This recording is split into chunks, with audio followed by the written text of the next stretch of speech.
It is true. It's the great philosophers say, without thought, there can be no reality. And it may very well be that the very essence of creation of reality, the creation of what we see as the universe, literally started with a single thought that gave birth to everything else. It may be just that simple. Who knows? What I do know is this: if we know not our beginnings, how can we begin to know our end? My journey has been one of, it is true, it's like walking through a mist, a heavy fog. You're aware of where you are. You just don't have the ability to see too far, nor can you see that far behind you. I believe that this is what's happened to our species. Mankind, humanity, of all the races, we don't know our beginnings. And thus it's been left to a lot of speculation. And we all see the result of that speculation. And it's called religion. It's called dogmas. And it's the thing that separates us because we begin to argue over all of the unknowns, assuming that we know for certain when we actually know nothing at all. If history is the judge, my friend, then the evidence is overwhelming. Mankind has not advanced in 6,500 years of recorded history. The evidence, sadly, would say that if anything, we've regressed. Now, this video is gone on the basis of the history begins at Sumer, the 39 first in recorded history by Dr. Samuel Noah Kramer, one of the first and most premier Sumerologists of our day. It is actually because of him that the title is given. I would encourage you, if you don't have this book, to get it into your library.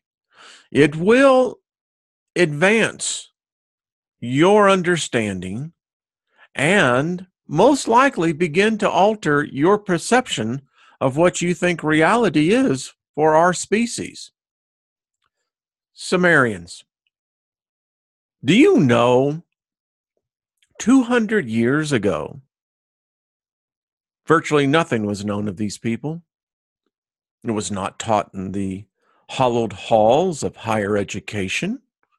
It certainly was not discussed or known about in the many different world religions. In fact, the world did not know of these people, for though their memory was as buried as the tablets were until we discovered them. And isn't it interesting, or how shall I say coincidental, that their origins seem to be the origins of all the other world religions? Think about that. So, why? Why are the Sumerians so important? Why should we pay attention to it? Why should you endeavor to become familiar with them? Well, because by all the record, and the record is by, in fact, that which is written down, they were the first civilization. They had the social classes: poor, middle class, upper class, privileged.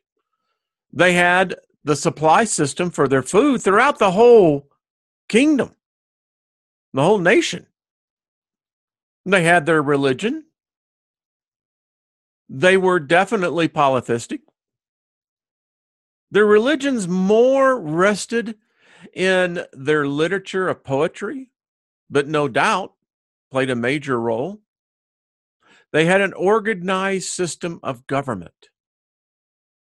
And They had a common shared language.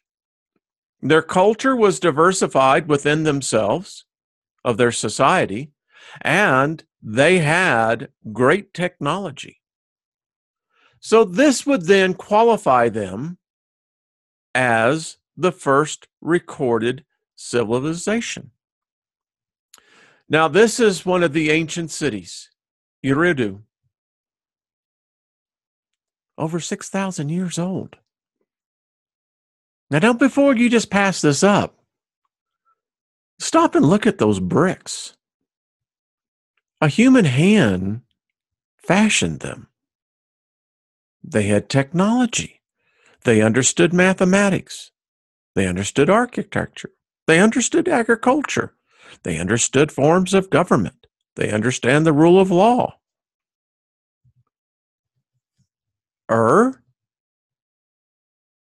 Where one of the best ziggurats has been able to survive the millennia. And oddly enough, is also the foundation of the three major religions: Judaism, Islam, and Christianity. When you look at these ancient cities, stop and think that not even Earth itself has been able to wipe away the energy of these people. If you stare long enough and quiet yourself long enough, you can actually still hear the city streets.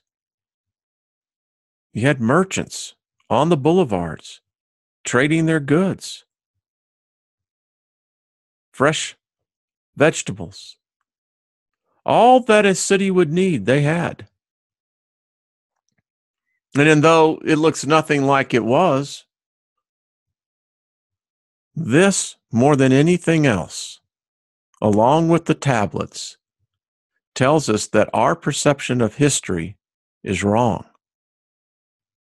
Because until history begins to rewrite itself to include these people as the foundation for all modern societies, we'll never have an accurate history.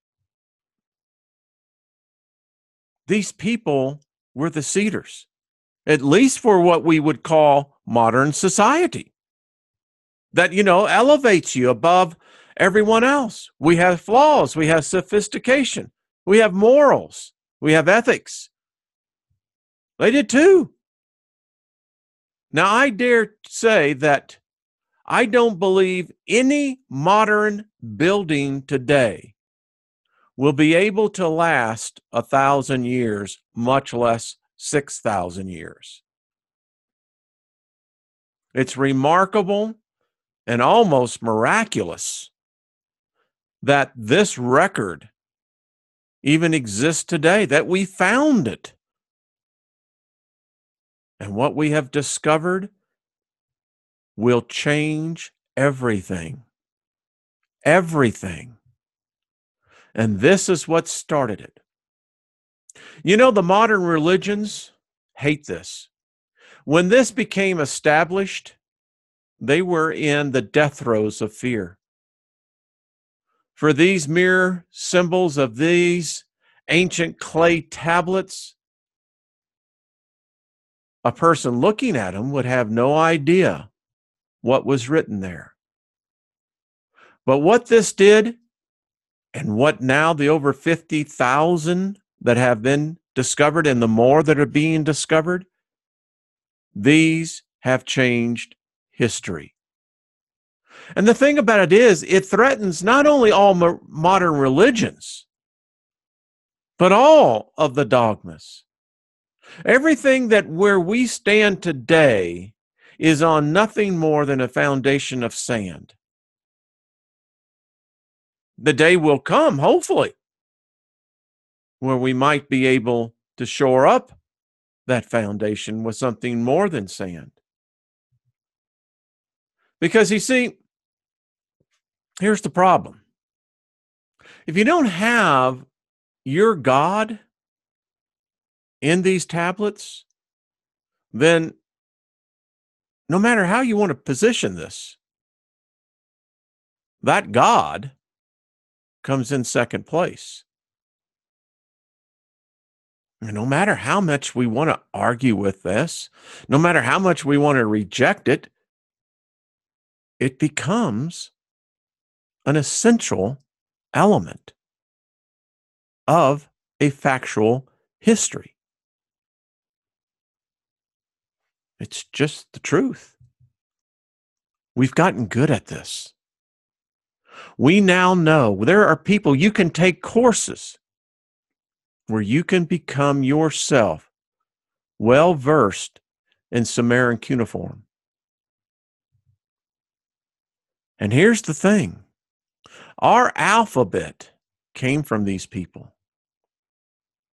Everything we use, our numeric system, came from these people. So let's talk a little bit here about the first, so you can really put this into context. Now, I'm not going into every one of these. It's just not going to happen. But I hope what you do walk away with is at least enough, if nothing more than a morsel or kernel, that will begin to expand your thinking of questioning that which you have built your belief systems on. So let's start. The first schools. And I can tell you this right now. Our modern schools look exactly like their schools. The only difference was that actually I can't say there isn't that much difference, because although in many countries all children get to go to school, many countries they do not. Still the caste system. Much of the same thing was here in Sumer.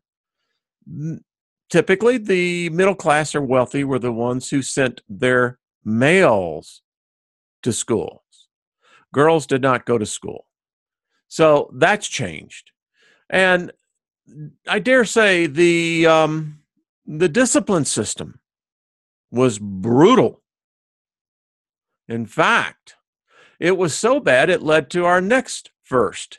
And that was, how should we say, bribing the teacher, or what they say in a more refined culture, apple polishing. And this is, for those who don't know what the term means, is that in our case here, we have a student who was tired of going to school and apparently wasn't a good student, and as a result was getting beaten by the teachers and the staff. And he just got tired of it. Told his dad, I ain't going. I'd rather go work out in the fields. Well, Dad didn't want that. That would be a shame to the family. So the father invited the teacher over for dinner, had a grand meal, had lots of libations, gave the teacher gifts. And remarkably, as the teacher left, the student suddenly had passing grades and never had the problem again of being beaten. Now, we also have our first case of juvenile delinquency. They had gangs back there. Now, the cities, you have to understand, these cities were modern. They had promenades, boulevards. They had shops. They had where people lived in the cities. They had plumbing.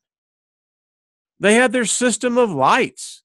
Now, granted, it was not electricity, although who knows, but they did have a modern way of life. In fact, I dare say that if we were to be teleported back then, I don't think it would be all that difficult to adjust to. So they had the problem with the gangs, and they did have police. Yeah. War of nerves. Boy, when you think about this one, it shows you just how much they are like us and we are like them. Now, they also had their first, what we would describe as a Congress. They had two chambers, one upper, one lower. Now, it's not necessarily that the king followed what the Congress did, but for the most part, yes. They had a civil system of how laws were passed. The upper chamber were where the wealthy was at. much like the United States Senate. You can't get into the United States Senate unless you're a millionaire. And then they had the lower house, which were basically all the ruffians, always wanting to go to war, always were for raising, some cause. Now, the upper chamber loved to tax. Yeah, same thing we have today. They had the first historian. Now, why this is significant? Because when a people begin to perceive and understand their place in time, that's a huge advancement in many ways of ascension and everything else. The Sumerians were the first. They had the first case of tax reduction. It still amazes me that they even had come up with the whole concept of taxation. Shows you it's been with us from the day one. They had the first Moses. Oh, yeah, the whole story of Moses, replete. Figure that one out. The first legal precedent. Yeah, well, they actually had the courts set a precedent. They also had the first pharmacies, laws dealing with drugs, herbs, medicines. Yeah, they had the first farmer's almanac. Now, these are remarkable first. When you see and compare to what they were doing to what we do today, has not changed virtually at all. They had the first experiments in grafting different types of plants, in this case, trees, for their gardens. Apparently, gardens were very much a norm, and every resident apparently had one. They understood the cosmos. They understood our position as they would look out into the heavens. Now, they had a far greater view than we did because they didn't have the pollution, the light pollution. They had the first listing of morals, where we get our 10 Commandments from, where you get the Sermon on the Mount. The same thing in the Quran. It's all there. They had the first job, literally. They found tablets that was listing a job. So the fact that they knew that people 6,500 years ago got up with the sun and went to their jobs. They also had the first book of Proverbs and idioms, sayings, and wrote them down. And they were used. They had their slang language. It's quite amazing when you see. They had the first Aesop's fables, fables with animals in them. They had the first literary debates. Oh, these people were sophisticated. They had the first biblical parallels. Again, you can read the Sermon on the Mount in there. Eerie how it was almost spoken verbatim. How does that happen? They had their first Noah, replete with the whole thing of God coming down, building there in an ark, showing how it's going to be done. Noah building it, Noah saving the animals, Noah. Yeah, it's all there. The first tale of resurrection, rising from the dead. Oh, yeah, they also had the first virgin birth. Yeah. They had the first slaying of the dragon, St. George. They had the first case of literary borrowing. Yeah. Libraries. Was recorded of man's first heroic age, where we got our gods from. The first love song. The first library to have a catalog system. Man's first golden age. Also man's first sick society. Man's first limitations. Man's first messiahs. Man's first long-distance champion. Man's first literary imagery. The first sex symbolism. The first stories of the weepings of the goddesses. The first lullabies, bringing in the creation of the female mother. Mother is superior to both Father and to Son. And it's written of her and her story. The first eulogies for the dead. Labor's first victory over oppression and wage and salaries. The first aquarium. Now, as you begin to see this list, you have to begin to ask yourself, what's happened? Here's the story as I was telling you, and this is exactly how it comes out of the tablets. Go to school. This is the father talking to his son. Go to school, stand before your school father, recite your assignment, open your school bag, write your tablet. After you have finished your assignment and reported to your monitor, your teacher, come to me and do not wander about in the street. Doesn't that just sound like today?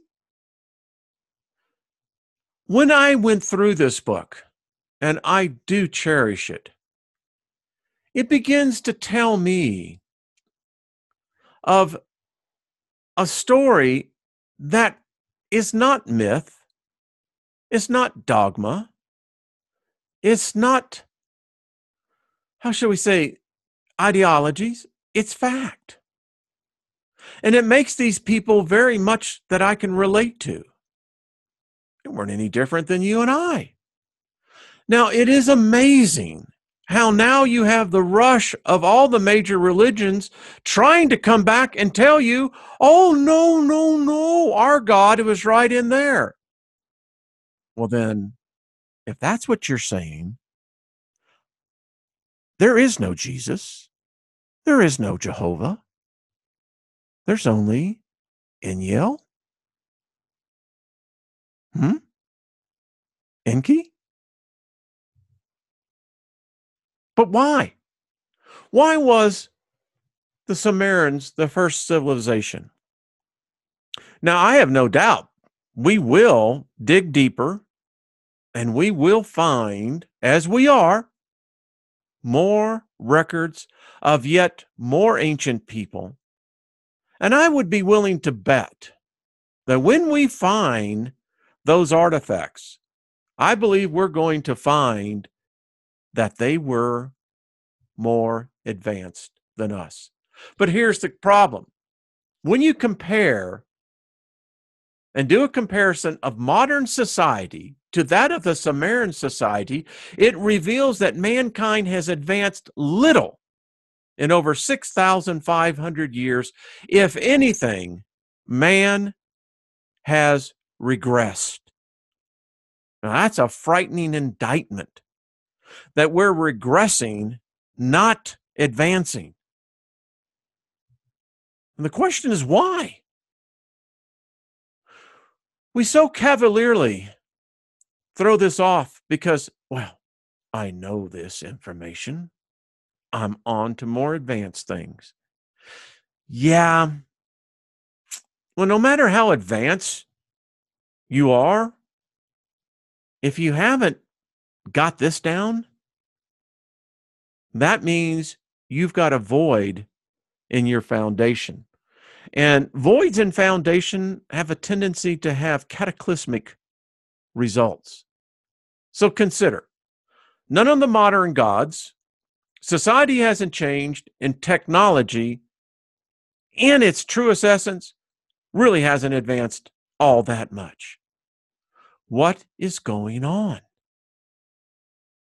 Again, why? Could it be that humanity, Homo sapiens, are under ritual amnesia?